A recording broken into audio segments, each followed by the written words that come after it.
Hello viewers, welcome to our channel. Today Dr. Harita is with us, Chief Dietitian at Apollo Hospitals, Jubilee Hills. Hello doctor. Hello. Is banana safe for diabetic patients? So Priyanka, this is one of the most common asked questions, whether fruits indeed are good for diabetes and which are the foods that we should consume and we should not consume. The first clarity that I would like to give is, yes, all diabetic patients should have fruits. The only care that you need to take is that you don't want to take fruits which are very sweet. So the ones which taste actually sweet to the tongue. So things like banana, mango, sitafal, sapota, this will have higher glucose content and therefore will increase the post meal glucose for you. You want to have less of these. At the same time, other fruits like say an orange or orange or an apple or a guava, all this will have lesser glucose content, and we encourage you to eat those fruits preferably as compared to sticking to only the sweet fruits. But occasionally if you had a banana here and there, that is not a problem. Only thing is that traditionally we are used to eating only banana most of the time, at least 80% of the time. So instead of that, we are saying switch it to different variants of fruits. And once you bring in variation, you are bringing in a lot of different nutrients also. So if you're having oranges, you're getting both vitamin C and vitamin A. If you're having guava, you're getting vitamin C and fiber. Like that, you have advantage of different nutrients that you will get when you variate the fruit. And therefore a seasonal fruit becomes the best fruit to have. Doctor, is milk good for diabetic patients? So milk has taken a lot of beating, and many a times I have seen a lot of advice being given that if you're a diabetic, don't have milk. But if you look at requirements of say calcium requirements for diabetics, they are pretty much the same as for normal individual. Like you and I need calcium, even if you're a diabetic, you still continue to need the calcium. And one of our best sources of calcium intake comes from milk and milk products. Whether you are having it from curd, buttermilk, direct as milk, or you have some milk product made out of milk, and therefore milk is good. One needs to consume. And also the concept of taking skim milk is also going now. To have a regular 3%, 6% milk, because the fat that is there allows the vitamin D, the little vitamin D which is present, to be absorbed, and therefore a good combination of both vitamin D and calcium are required to keep our bones healthy and strong. So can diabetic eat oranges? Yes, as I said, diabetics can eat all kinds of fruits, and orange is one of the best fruit that you can consume because it's rich in fiber. It's got very little calories per se, and it does not have so much of fructose which will increase your blood glucose. So if you love eating your oranges when they are seasonally available, please consume your oranges.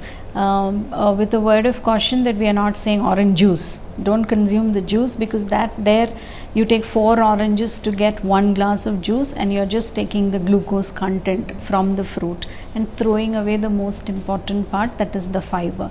The fiber in the orange will help you bring down your sugar levels, keep your stomach clean, prevent constipation, bring down your cholesterol, so many advantages. Doctor, how many apples can a diabetic patient eat per day?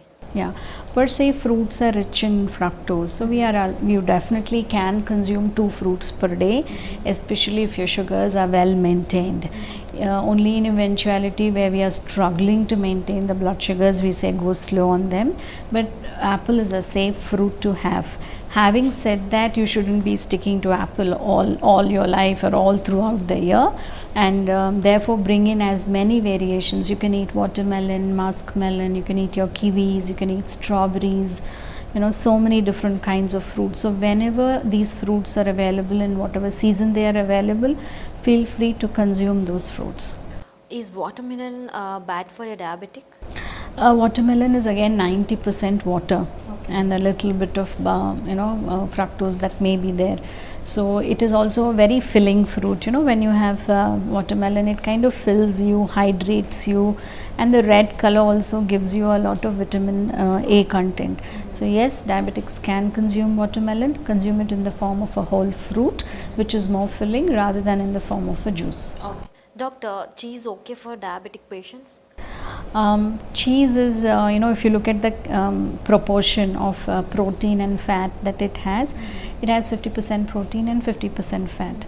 So just like all of us, should consume it in limited quantities. So diabetics should also consume it in limited quantities.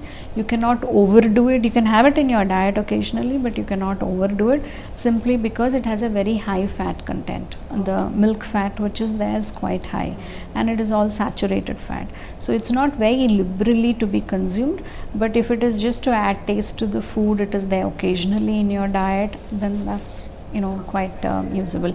And that's it's like that for all of us, right? Whether diabetic or not. Okay. Doctor, can diabetic patients eat pizza and burger? Yeah, so pizza and burgers comes in the category of junk food. And essentially for diabetics or even for normal healthy individuals, if you eat one pizza at a meal, at that moment you feel full.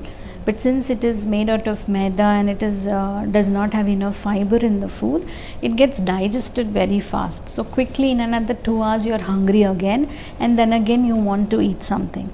So why are we saying no pizza, no burger as a meal especially, is that it is made out of maida, which is a refined flour.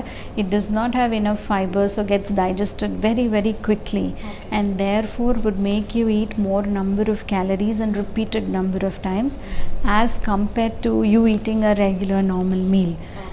So occasionally if you're eating, that's okay, but if that's your daily pattern, weekly 2 to 3 times that's what you're eating, you will definitely be consuming far more calories than what you would eat in a complete meal. Say for example, you're eating normal thali, where there's roti and rice and stuff like that, a regular Indian thali, it's tough to consume anything more than 400 to 500 calories. At the same time, if you're consuming one medium sized pizza, it's very easy to consume one medium sized pizza, and that would be easily 700 to 750 calories. So calorie wise you will be consuming large quantity, but you're again hungry, and therefore the likelihood of consuming more quantity or more calories additionally for a diabetic, and therefore hugely discouraged to eat that as a meal. Okay. Doctor, why is brown rice is better than white rice, particularly diabetic patients? So basically the first difference between white rice and brown rice is white rice is completely polished, and brown rice is unpolished. So it not only has higher amount of fiber, it will also have the wheat germ intact, and wheat germ is a powerhouse of nutrients, especially the B vitamins. So when we are looking for water soluble or the B complex vitamins like thiamine, riboflavin, niacin, all these are present in the wheat germ. So any grain, when it is unpolished, it will have higher content of B complex vitamins. And why are they important? Because they help us digest that wheat that we are eating, or help us assimilate the energy that is that we are getting from the wheat that we eat or the rice that we eat. And therefore unpolished rice or brown rice is good, and it makes you, not only that, it makes you eat lesser quantity. When you see, if you and I experiment with it also, white rice we will eat more quantity, so we will get more carbohydrates. At the same meal with the same vegetables, if you give brown rice, we will eat lesser quantity also. So you will eat lesser quantity, so lesser carbs. At the same time, you get an additional benefit of getting fiber and all the B complex nutrients that are required to assimilate these carbohydrates in our meal. Doctor, is honey good for diabetic patients? Yeah, I think this is a very common myth which is there, that if I can't consume sugar, I consume jaggery or consume honey. But ideally, even honey has a form of sugar which is fructose, and if you look at the end product as calories, it provides the same amount of calories. So you cannot replace 100% of your sugar needs with your honey needs just because of thinking that honey is good for diabetes. Okay, thank you so much, ma'am. Thanks for the information. I hope you like this video. If you like it, please like, share and subscribe to our channel. Thanks for watching. Thank you. Thanks for watching this video. Like and subscribe for more videos.